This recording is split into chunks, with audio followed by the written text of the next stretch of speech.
So good morning and welcome to this May 25th meeting of the Middle School Building Committee. I'm going to call roll and see who is here. So Alexa Anderson.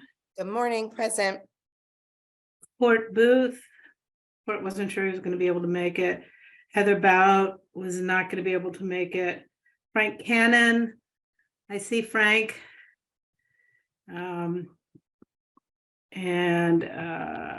Peter Fishalis.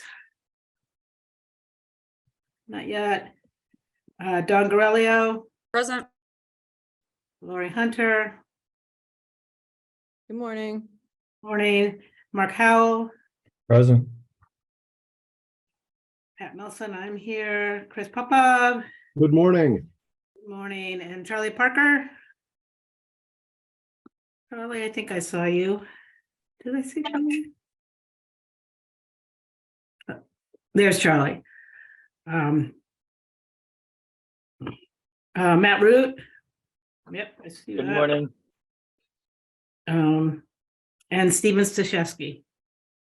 Hi, good morning. Good morning. All right. I'm also here, Charlie Parker. I had trouble logging on. Yeah, I saw you, Charlie, and I checked you off. I knew you were connecting. Oh, to good. And Eric Sims is here. Sorry, I'm not sure if you caught my name.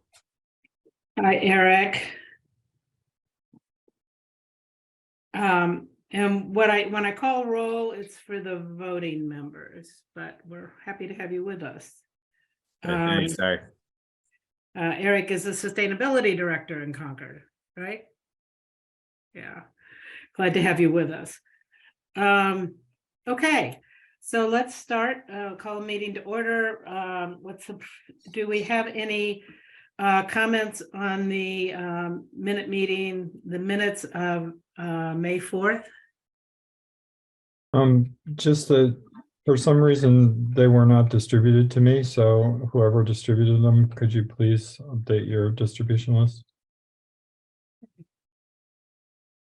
I'll forward that email to you now, Mark. I'm not sure on Ian's end what, he's not here. He said he was going to be a couple minutes late, but Susan, I think I saw you on here. If you could let Ian know to be sure Mark's on that distribution. Apologies, Mark. Thank you, Don. Will do. Mark, have you gotten subsequent distributions? Did you get the memo last night? You mean about the bond? About the technical review committee. No, I did not get that. Okay. It So- looks like he sent it to the middle school building committee distribution list, which I think, Lori, we were working on having Mark added to. So I guess I'm not sure. I think that's where maybe the disconnect is. So we'll figure that out on our end, but I'll forward it to you, Mark. We Thank thought you. we had. I'll double check. Sounds like maybe not, but I'll go ahead and Okay, and You just to be clear, it should be Mark Howell, my name, no spaces or anything, at concordma.gov. Okay, I'll make sure it's updated on our end as well. Okay.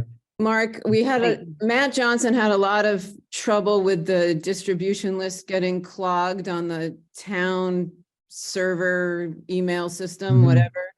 So if you don't, we might have to double check with Jason too. Yeah, okay.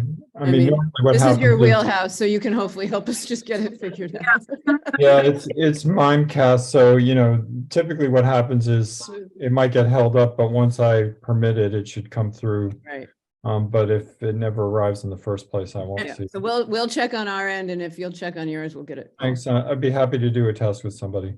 and Thank I you. just forwarded it, Mark. So if it doesn't come through, then there may be an issue, but Yeah, I I sent think it that- direct from my email to you. So please look for it. If you Yeah. don't get it, then it's something on your end, maybe. Yeah, I see the email from you, Dawn. Yeah. Okay, very good. So it works on my end, and Right. that's the email you just asked for, the Concord one. Yeah, I'll take a quick look at it looks like the distribution list is in here, so I'll make a comment if there's something.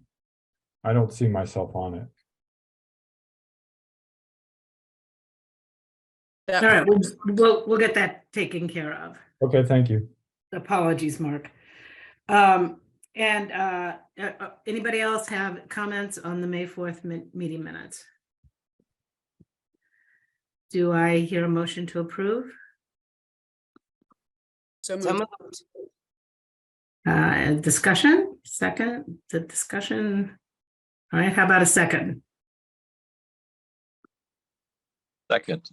Okay. Then I will call a roll for the approval of the minutes of May 4th. Alexa Anderson, Aye. Frank Cannon. Do you approve the minutes of May 4th? Frank, you're on mute. I'm not sure you're at that meeting. I'll come back around. Don Gorelio? Yes. Okay. Lori Hunter, Yes, Mark Howell, I doubt if you've had a chance to read them and Yeah, digest them. I'll abstain. Okay. I approve. Chris Popov, Yes. Charlie Parker, Yes. Matt Root, Yes. Stephen Stashewski.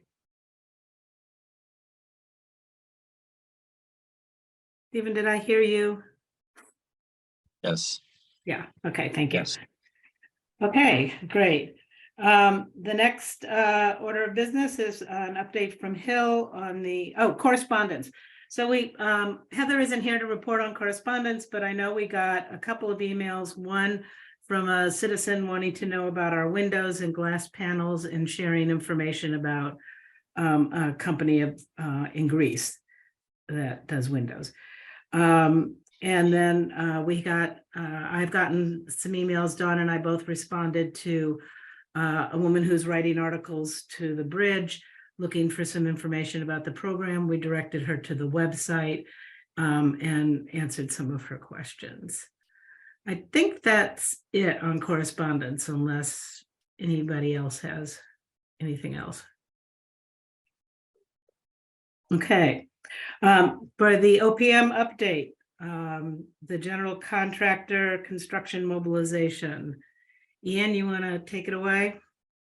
Yeah, sure. Thank you. Thank you, Pat. Oh, Ian's here. Sorry. Yeah.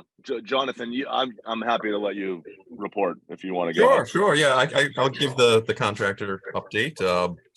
So on Tuesday, CTA did meet with CMLP on site to review temp power locations and trailer locations.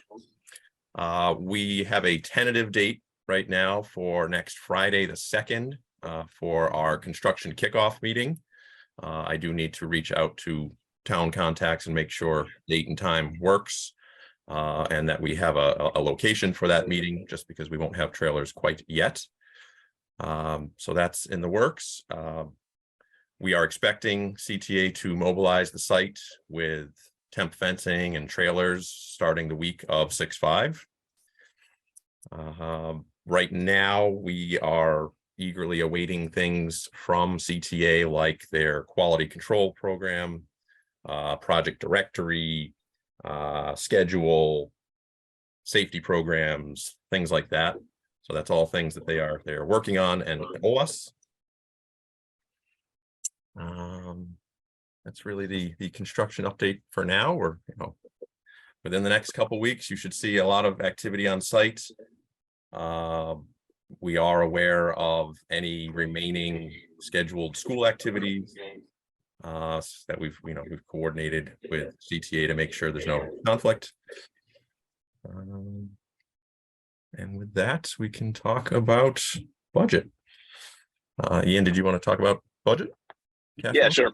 The only thing that I would add on the CTA front is that we do have the signed contract from them. They dropped it off to us at the groundbreaking.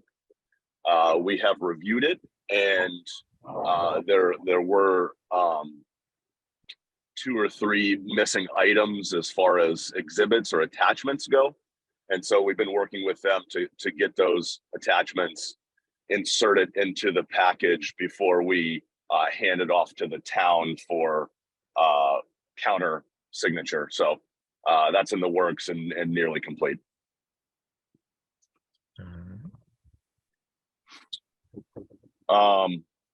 on the budget front, so I don't know if we want to start with just the cash flow. John, if you could put that up. And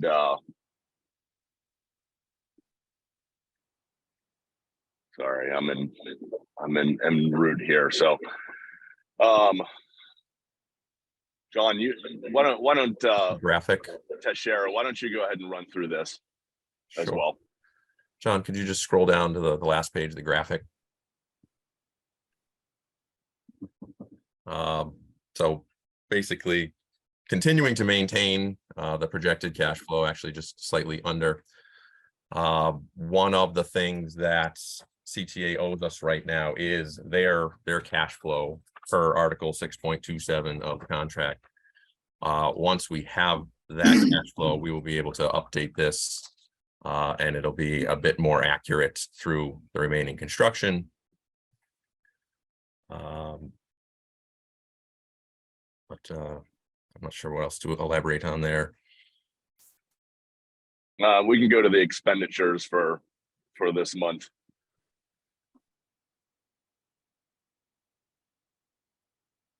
Which would just be invoices from Hill and SMMA progress payments. So that would be the next page down, John, right? No. May.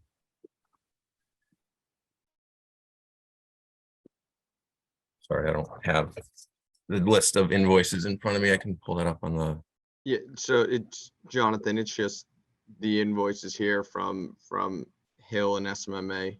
But one thing we should mention is that Gail had sent us the invoices for legal fees. I think it was 3 months in 2022 and 3 months in 2023. And those have been backfilled into the months that the town actually accrued those costs. But we just recently received them, so it's reflected in the months that they were expensed. And that was just for their review of different contracts and their representation of the town during the bid protests. All right. Any questions on cash flow? Any questions on cash flow?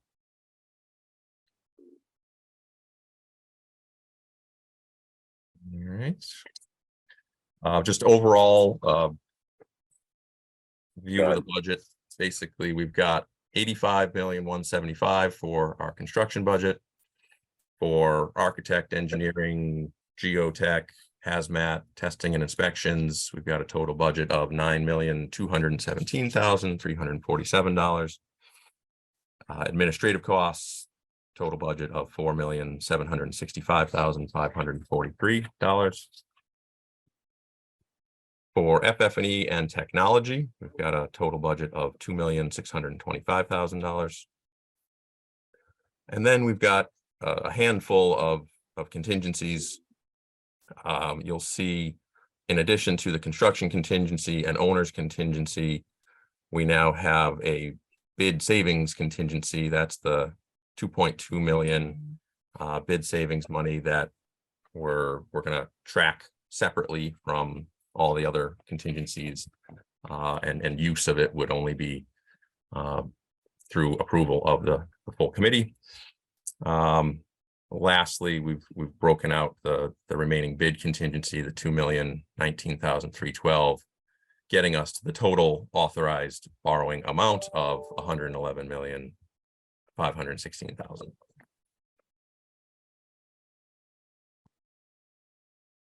Yeah, so some of the things that we were trying to do with this is take in the committee's feedback from the previous meeting and show these numbers broken out instead of including them in construction contingency. We took care to break these out and to have the bid savings contingency as a separate line, and then show the bid contingency below the line. We do need to track that for the total project cost, so that it matches what the town has appropriated for the project. So this is how we structured it to try and take in your comments from last week. So hopefully this is satisfactory to everyone.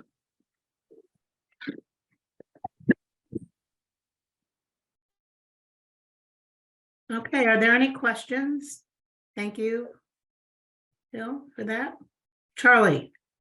How was the bid savings contingency calculated? What was subtracted from what? We had a higher value in the construction line that we were carrying at the 90% estimate phase. So it was the construction value at 90% estimate, which we had shown as the budget value versus the low bid. And that's the $2.2 million in savings. So it's a straight difference between the 90% and the bid. That's right. That's right. Okay, good.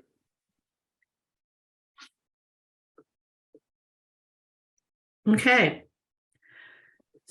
So then the next technical review committee recommendation, I hope everyone did get a chance to take a look at the memo, but Ian will walk us through this.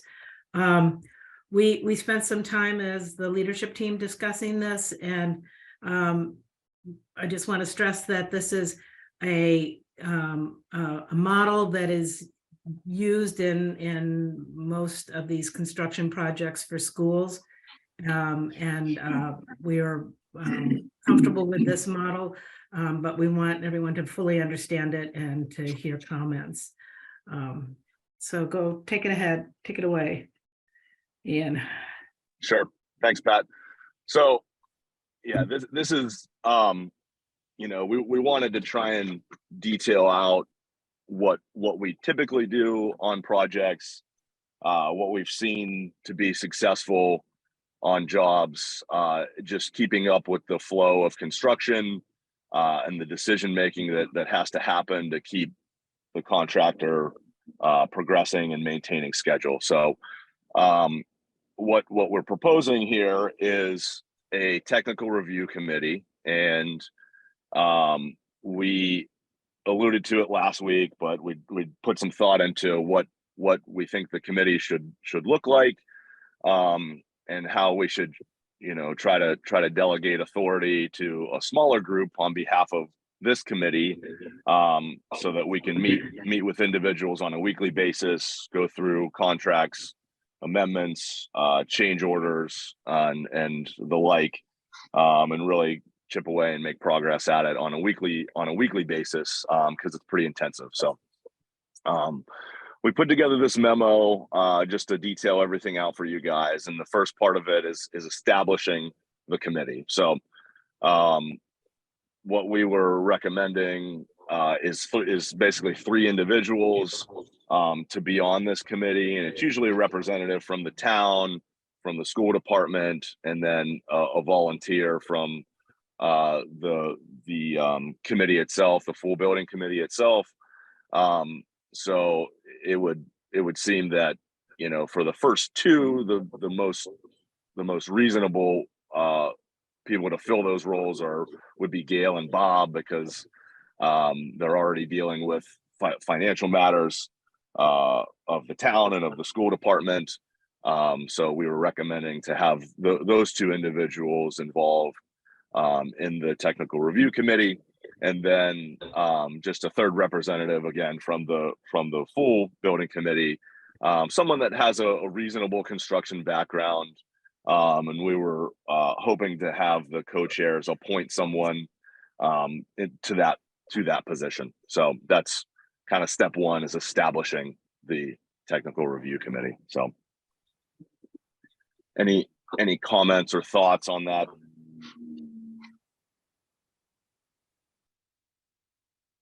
Just so we're clear, this committee is essentially in place to keep the project moving, to keep the general contractor at a pace that will not delay the project and therefore cost us money.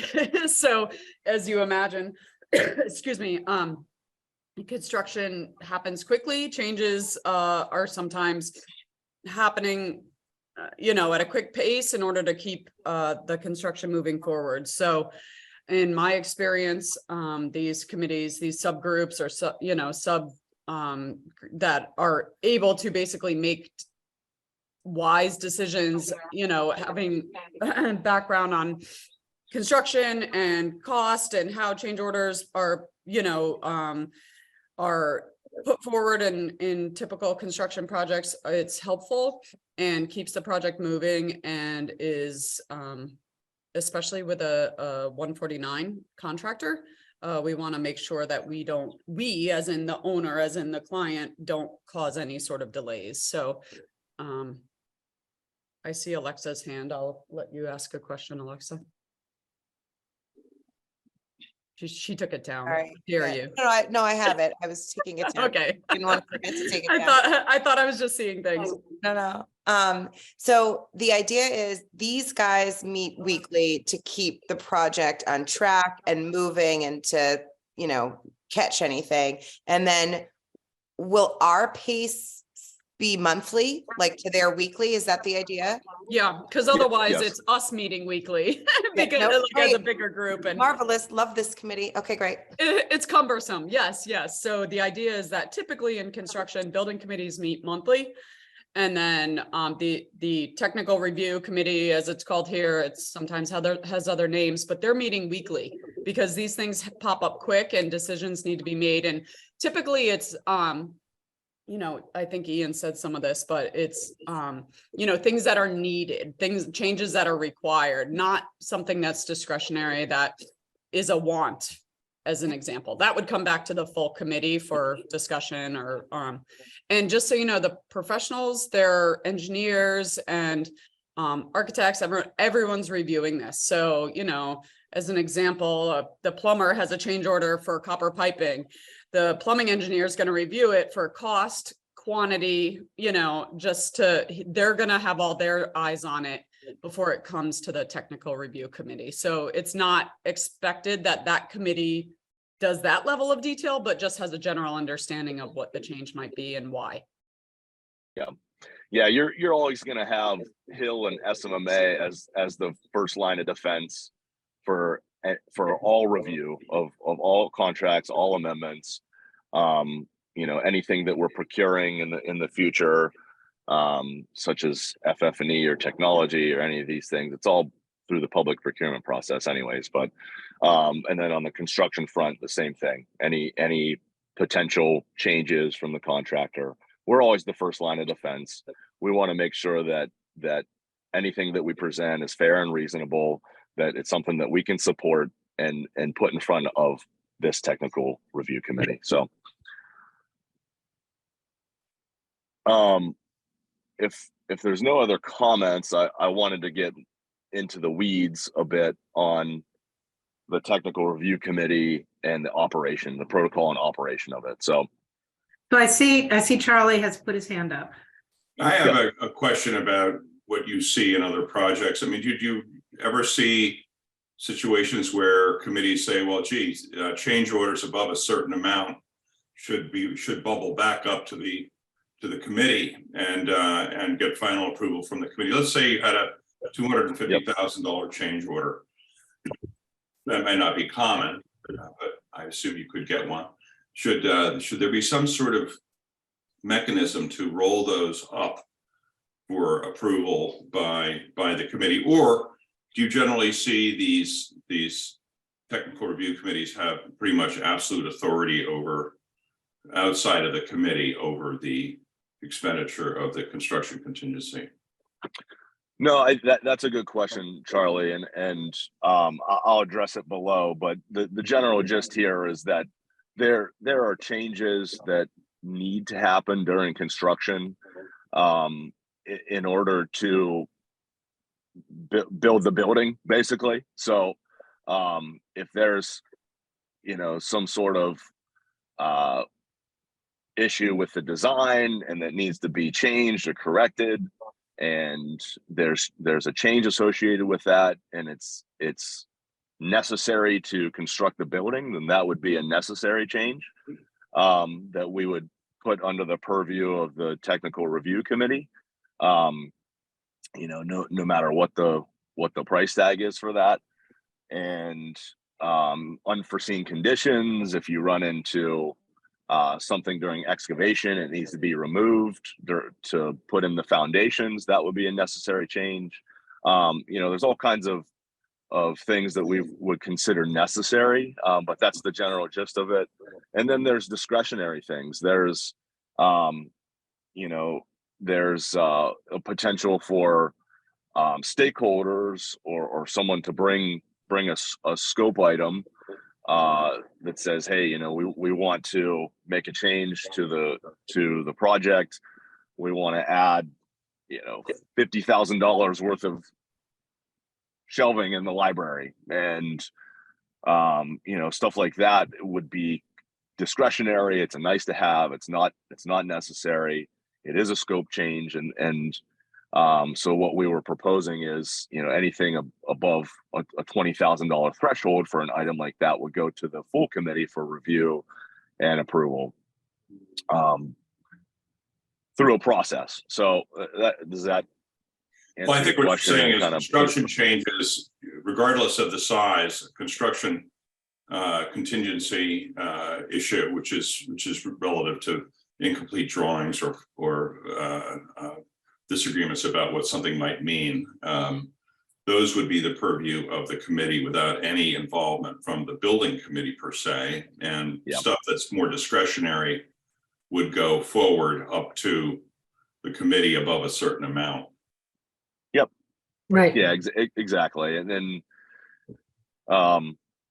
that's the general model here that I tried to lay out. I know it's a lot to process because there's a lot of detail in here, but I really needed to define the protocols in detail so that we know exactly what we're doing in all the various situations. So let me just ask one related second question here. The owner's contingency, I'm not sure we've ever really understood, or at least I haven't understood what that was for. It seems it's for soft cost contingency. So anything related to the soft costs. Yep. So that if we would need be to do decided there, and that would not come to the committee either. Yeah. Yeah, right. Yeah, because that's right. And there's the first part of this, and just to get into it, the first part of this is related to any soft costs contract or contract amendments, and the process for that would be pretty much everything is going to go through a public procurement process, and so we would go through that process and determine either the most qualified or the low bid on all of those soft cost items, and we would make a recommendation to the committee to accept that cost and to proceed with contracting. And that would be for FF&E, it would be for technology, it would be for the testing agent that we're about to put out an RFP for. It would be for amendments for Hill or SMMA or any one of the various consultants. And there's thresholds for amendments. For public procurement, it's you can't go above 20% of the base scope. So we're following public procurement law and basically reviewing things and making recommendations to the committee on that front. And that's consistent with how we've been operating so far. With Carrie and Gail, basically reporting these things to the town manager's office. This is just kind of formalizing it a little more with a technical review committee for all the soft cost expenditures and amendments. And then the other side of it is the construction side of it. So anything related to CTA and their contract, which would be any potential changes, or essentially what they do is we keep track of these potential changes and add them to a change order on a monthly basis. So that process is different because, you know, we want to mark things as either necessary or discretionary. And the professionals are going to be kind of driving that process and determining what's what. It should be pretty straightforward as to how we classify these things. And then, you know, there's anything that's necessary goes to the technical review committee. Anything that's discretionary above $20,000 would go to the full committee. We would email that to you guys once we have a proposed cost and scope for those discretionary items above $20,000. We would email it to you guys. If no one takes any exception to it, then it would be kicked back to the technical review committee for review and acceptance. If someone takes exception to it, then you would respond, you would place a hold on it, and we would review it at the next building committee meeting as a group and say, hey, what do we really want to do with this proposed cost? So those are kind of the avenues that we've laid out, and we've had success with in the past. And then, you know, again, ultimately, any changes that are accepted by the technical review committee would be put together in a monthly change order by the general contractor. It would be attached to the requisitions and progress payments, and we would process it that way. You know, I should say that any change, any contract, any amendment, any change order related to construction has to be authorized by the town manager ultimately. So, you know, Carrie has final authority over all of these things in the end, you know, even above the technical review committee. So does that make sense?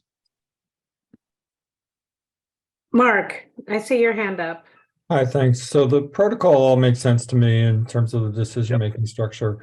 I'm wondering about the organization of the technical review committee meetings. I assume there'll be a regular schedule. Are those also subject to open meeting, and will distribution of that agenda be sort of CC to the larger committee? I'm just wondering, and who's actually specifically responsible for managing that meeting protocol? I assume it's not one of the three people that we're identifying as the voting members.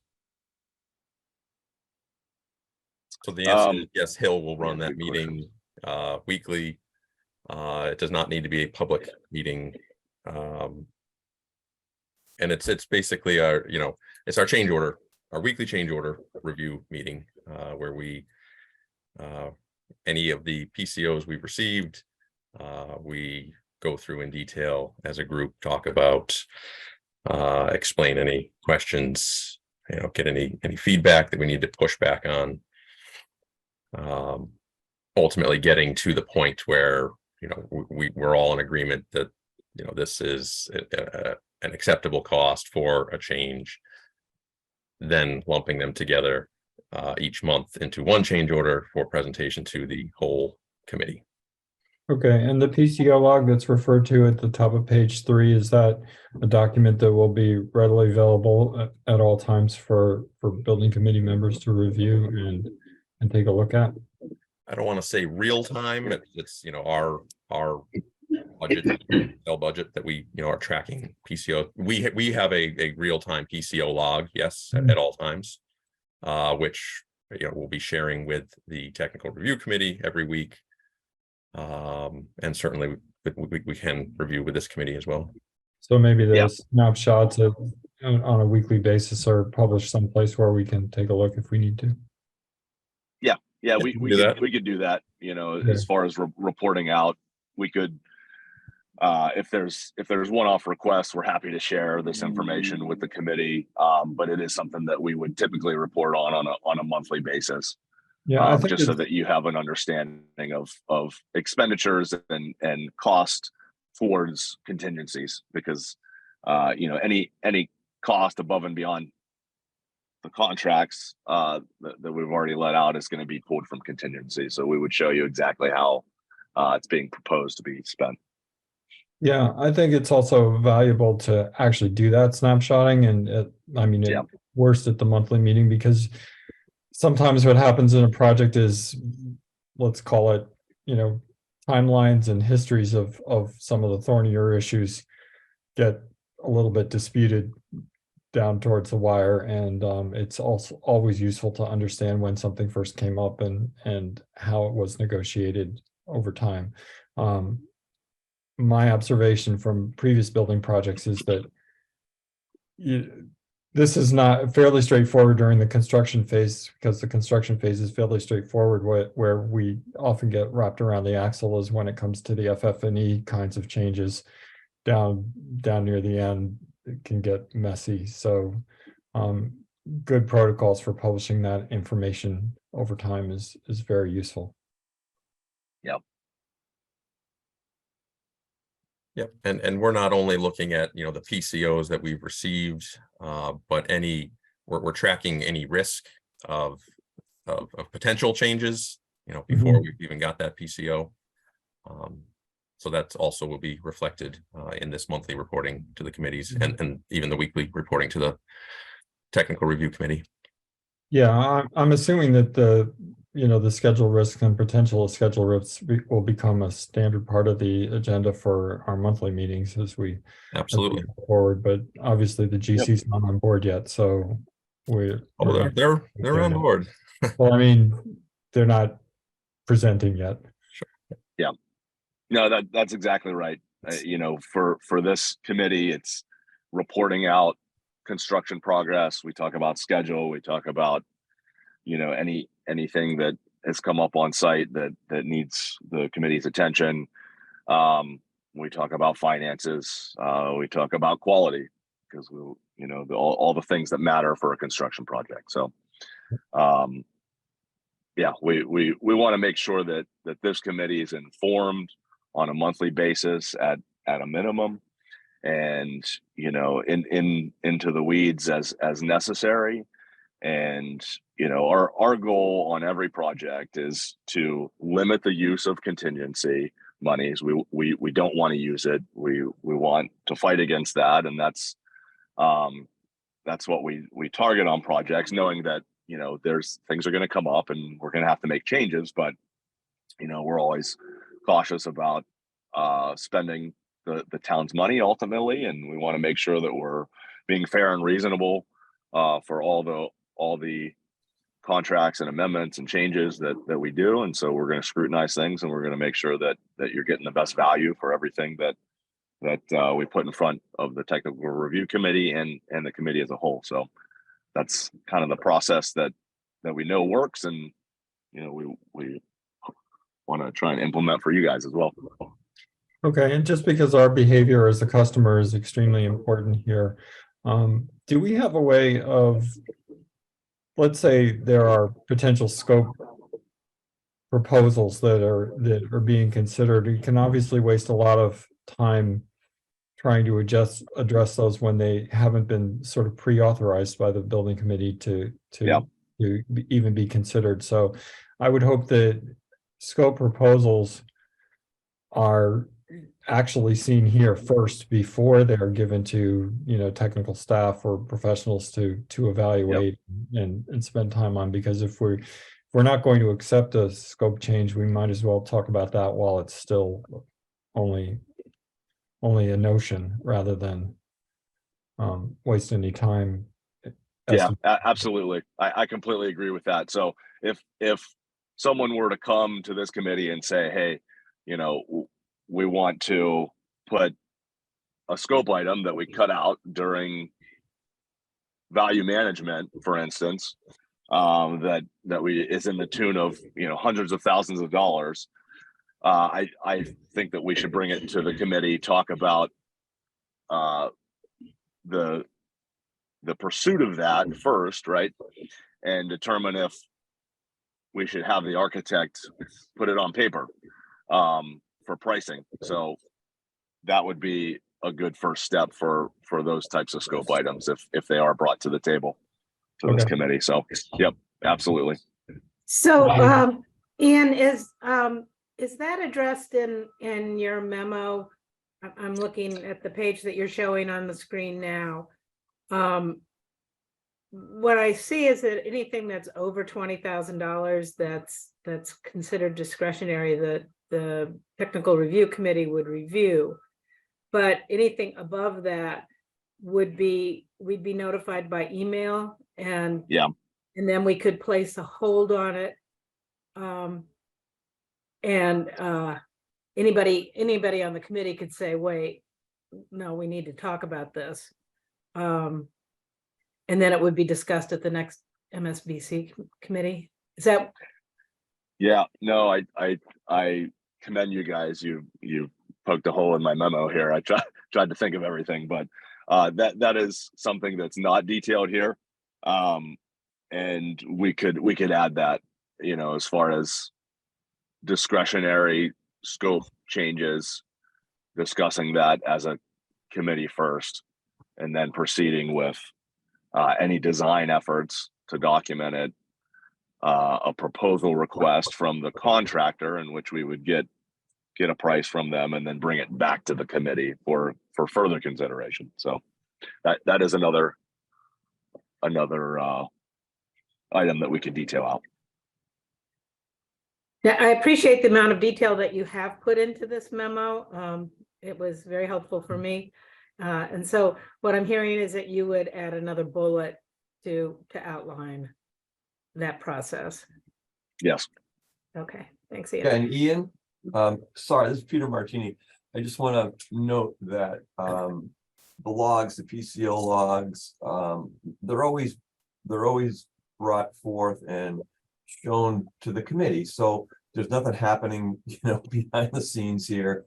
There's going to be transparency, and it's tough to put a bullet here for common sense. And we don't want to necessarily rely on that. That's why we have this memo. But common sense prevails. So we're looking out for the town, and we're going to make sure that people are informed. We're not anticipating any large items, and if they're there, you're all going to be informed. Chris, I see your hand came up. Yeah, and I take it this would cover things like, for example, if the municipal light folks came up with some significant change to the scope of some of those aspects, that could feed into this as well, right? For example. You mean in relation to the PV scope? Yeah, in relation to the PV scope that's on the building, for example, and things like that affect construction budget outside of things that are not part of it. One could imagine somebody comes up with a proposed change that says, we can put more panels on the roof, and we ought to, but geez, that might necessitate a structural change on some part of the building, for example. Yeah. I mean, what we were trying to do to prevent something like that was to be in lockstep with their design, because it is a separate project, and understanding what they're proposing so that we can, like you said, set the building up structurally to support everything, have all the infrastructure in place to support the PV project. If they make some sort of a change on their end that impacts our project, then yes, it would be something that we would have to review and discuss with the committee. Charlie? Yeah, just to clarify a little bit further, the source of funding for scope changes is limited to the savings contingency, I believe. Is that true? We would be using the construction contingency line and the owner's contingency lines. Or what? For any changes. Well, I think scope changes, my understanding from just trying to suss out what this memorandum means is construction changes come through the construction contingency. They're funded that way. Correct. Yep. The scope changes are not funded. No scope changes would go through the construction cost, construction contingency funding source. Is that true? Oh, I guess you're trying to differentiate. So are we talking about this path that if someone brings an idea to the table to add significant scope back into the project, using the example of something that we cut out from value management, adding it back in, where would we fund that I'm from? talking about anything that it would be considered a scope change. In other words, anything that is not in the original design and it's not a construction issue. If it's a scope change, regardless of its path, it would be funded through the savings line item. Usually you would use the construction contingency Yeah. I'm You would use construction contingency first. It's all our money, Charlie. And Yeah. at the end of the day. Well, I it know, kind of but I'm not sure we should be making scope changes to the project using construction contingency money. That doesn't make sense to me. It's all our money, but it's all the town's money, I guess. Yeah, I mean, when I say ours, it's, yes. So, I mean, the construction contingency, we've been pretty clear about that, what that's for. And that has always been for situations where we had a dispute and a fairness issue and an understanding problem relative to drawings, unexpected problems. You drilled a hole to put a pipe in and it went into a concrete wall and so forth. That's very clear. That's clearly in the realm of construction contingency. I've got no problem with the whole flow on that. What I do have a problem with is muddying the waters, and I think that would be confusing to everyone. Where we say, well, we really need to change the design here to add another sink, for cleaning our hands. Let's take that out of the construction contingency. Don't think that's where that should go. We have a design, and I think the intent is to follow that design, and that design is funded through the construction budget. Now I haven't done this before, okay, so I'm kind of a newbie to this kind of process, but I do like to keep the buckets clear. Hill can just do a owner generated under owner contingency if they want. Like, say someone needs shelving in a storage closet that wasn't shown, never asked for, but they, decide that, hey, we really need this, or, maybe there's a washer dryer connection that wasn't accounted for because no one said they needed it, but maybe they need it. So there are things that are owner generated that are requests that they, the designer might put out a bulletin that asks for a cost for something like that. And if Hill wants to, however, that's sort of owner generated requests versus, I'm thinking of an example, every single building I walk around with the fire department and they're like, we need more exit signs. We need more exit signs. You move that one, hit this one. Like, and so that's like something that we need, but is dictated by, the fire department. So that's something that is not necessarily owner generated, but just a change. And that happens on every project. So, if Hill wants to keep the bucket of owner generated requests and however you want to, whichever contingency you keep those under, you could do it under owner. It's just not a soft cost. It's a change in the, in the contract. And Don, I think, this is Peter Martini, I do believe that, I know we've fallen back on some MSBA guidelines in the past. And my understanding is if there is a scope sort of change, like adding some shelves or adding something to a project, that does, on an MSBA job, come out of the construction contingency. Yeah, because it still changes their contract amount because Right. you're paying them to do it. Right. Yeah. Yeah, I mean, the only thing different on this project is we have the benefit of having a separate bucket of money for bid savings because we were fortunate enough to have bid savings. So, the examples that Dawn had there is, basically following the path of necessary or discretionary. If the fire department comes in and asks for more exit signs, then that's a necessary change. We can't dispute that in any way, shape, or form. And you know, we would recommend taking that out of the construction contingency. You know, shelving in a closet, it's going to be under $20,000.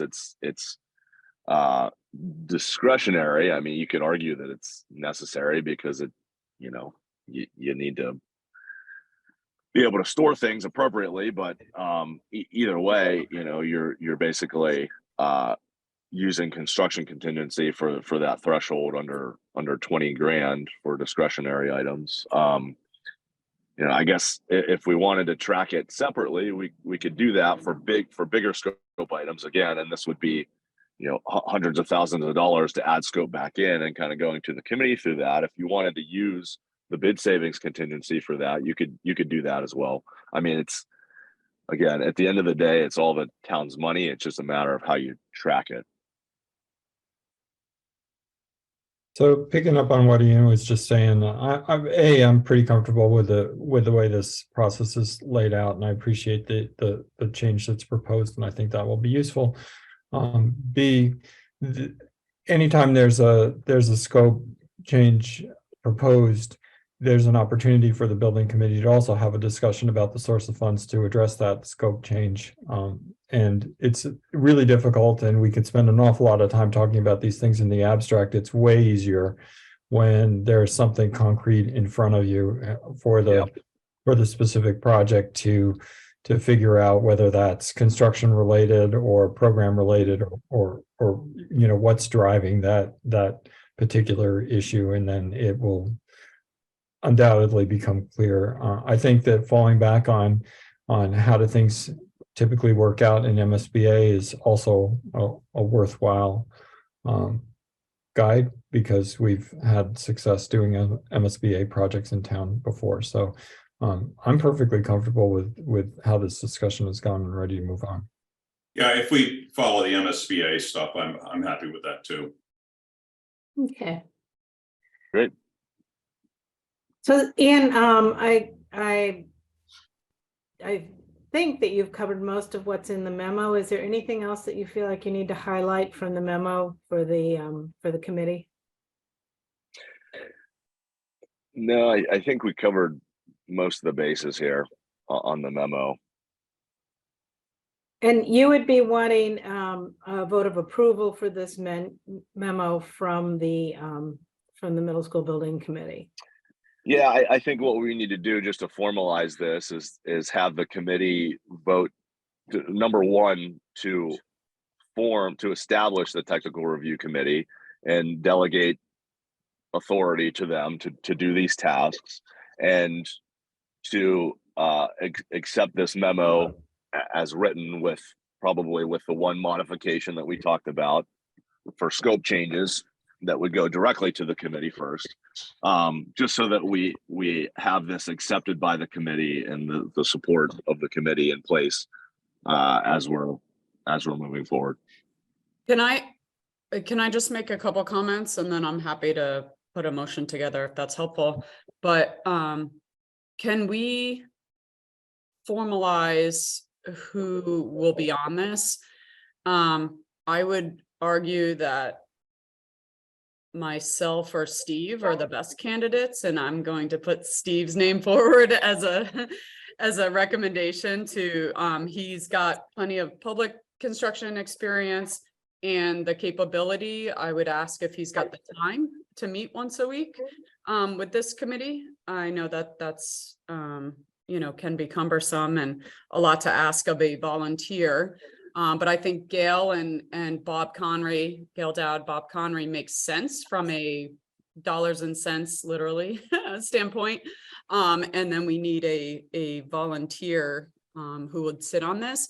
I would also ask that we consult as necessary Justin in any educational changes or scope items, and Russ from a maintenance standpoint, those are often important voices at the table in these committees. It's a lot to ask of them time-wise to meet every week, but as PCOs pop up that impact either how the building's maintained or materials or function of the building, that Russ be consulted, and educationally that Justin be consulted.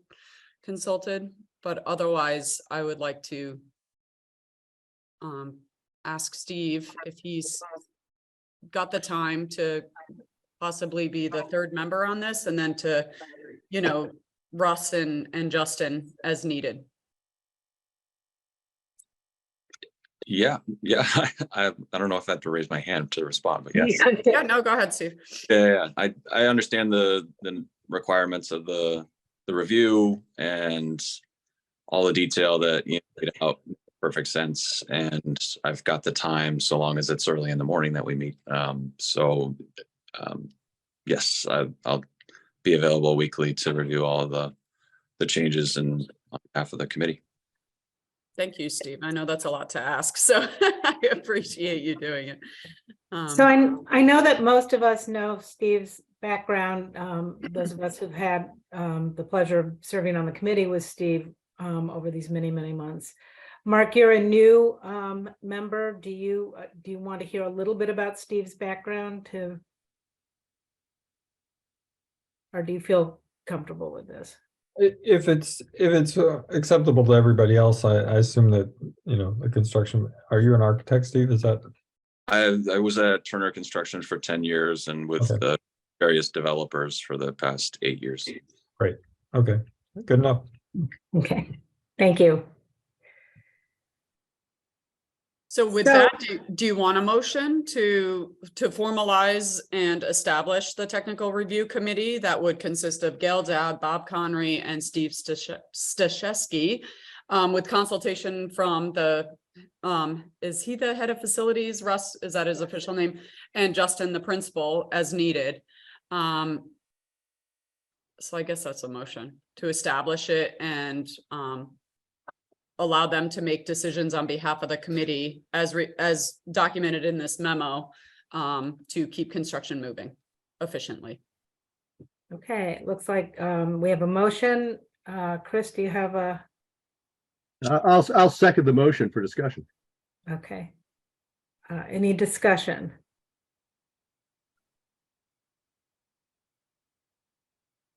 All right, seeing none, I will. So you want to state your motion again, Dawn? Yes, it's to establish the technical review committee as described and documented in the memo by Hill with the edits we spoke about, dated May 24th, edits per May 25th SBC meeting, and to have Gail Dowd, Bob Conry, and Steve Stashewski be the regular members of that committee. Okay. So please answer yay, or if you approve that that motion. Alexa? Yay, I will, yes, whatever. Court is still not with us, I believe. And Heather did not join us. Court, are you with us? No. Frank Cannon? Thumbs up from Frank. Oh, thumbs up from Frank. Great. Thank you, Frank. Peter Fashalis? I don't think Peter is with us. Okay. Don Gorelio? Yes. Lori Hunter? Yes. Mark Howell? Yes. Pat Nelson, yes. Chris Popov? Yes. Charlie Parker? Yes. Matt Root? Yes. Steve Stashewski? Yes, thanks, everybody. Yeah, and thank you, Steve, for committing to this weekly meeting. That's huge, and we really appreciate your skills and experience. Can't wait. Okay, so that's all we need to do with that, right, Ian? Yeah, that's it. We That's it. really appreciate you guys thoughtfully talking through this and accepting our recommendation. Okay, so before we go to public comment, I just want to be sure to acknowledge the groundbreaking, which was really, really lovely.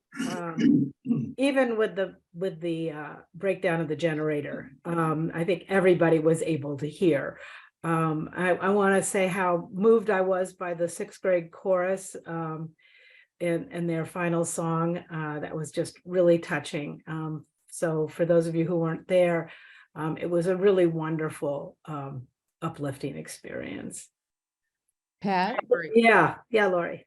First, I want to thank Justin Cameron. He really was the think tank and executor of all of that. So much appreciated, Mr. Cameron. Lorraine and SMMA have put together a little video that I had a preview of. Would you like to see it? Yeah. Yeah, She's got it all teed up. yeah. go for Okay, it, Lorraine. let's go for it. I saw So- the video. I saw someone taking video. I didn't know till the end that's who it was. So Yeah, we have Lucas Wilde is a member of our staff. He's actually a movie producer. So we hired him last year. He's making a lot of our movies and our videos. I'm going to share my screen from the cloud. If it doesn't work, if you don't hear the sound, let me know. And then I also have it teed up locally. So.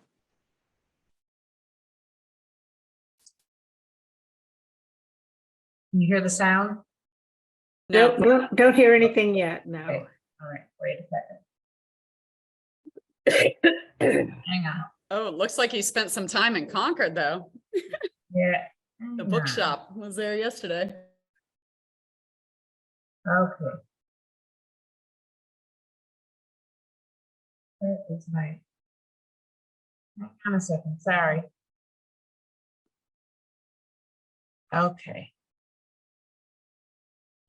Where are you on Zoom? All right, let me try and share this screen.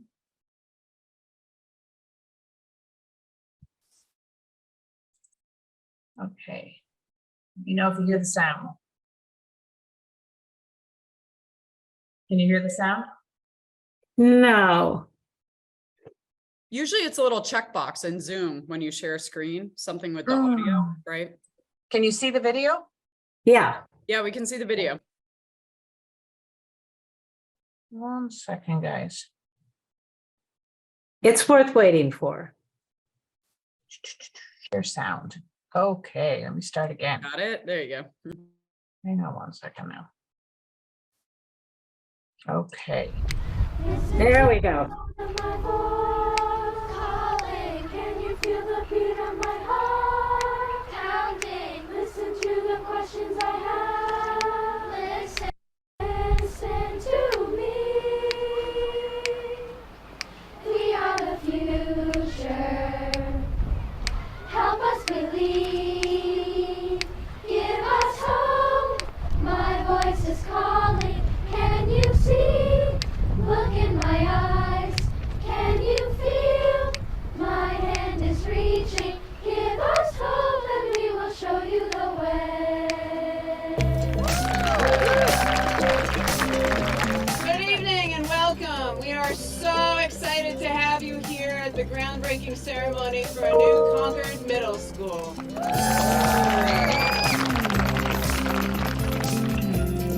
In 2 years, just 2 years, we'll be standing on the site here of a new Concord Middle School, welcoming children in February of 2025.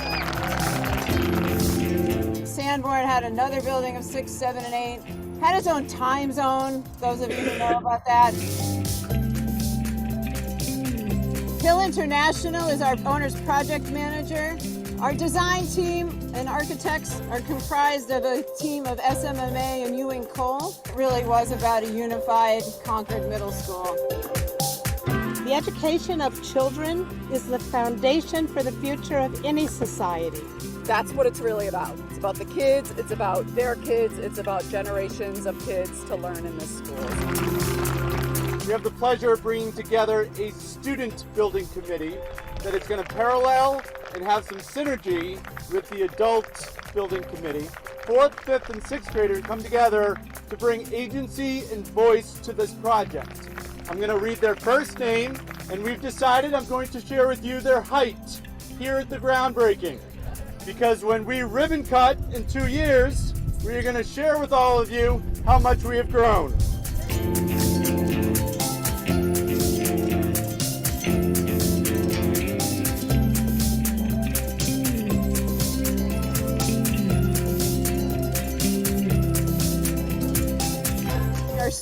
so grateful for the project and the children it will serve for many, many years to come. So thank you to all of you. And let's just sit back and enjoy what's finally about to happen.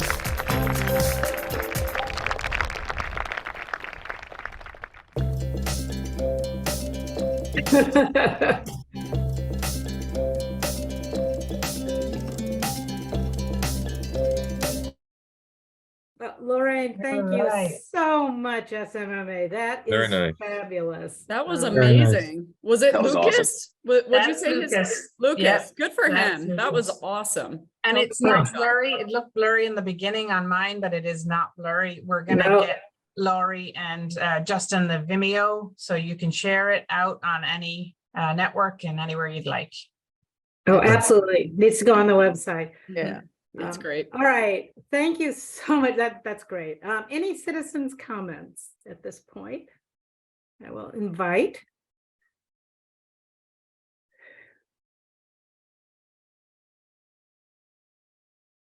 All right. Our next steps, do we have our next meeting scheduled? Yeah, we have one in June on the calendar. I don't have it in front of me, but third week of June. Okay. So we'll get together then. Maybe we should start every meeting with that video. That was really inspiring. Thursday, June 29th.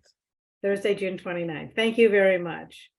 We had Okay. a chat from a public asking if that link can be shared. Once that goes out, it sounds like a Vimeo link will be available. So I just want to reiterate what Lorraine just said. Yeah, I think we sent a note to Justin. We just want to confirm we got the heights and the kids in the right, and we'll clean that up a little bit and then get it out. Great. That was super cute, by the way. I love that idea, Justin. Yes, it really is. And haven't we all grown from this experience? 2 inches at least. At I'm least. kidding. I actually think I've shrunk 2 inches, but so I move we adjourn the meeting. Anyone opposed? Okay, well, thank you all for coming this morning, and I feel refreshed and ready for the next stage of this building project. Thank you. Thank you all. Thanks, everybody. Thanks, guys.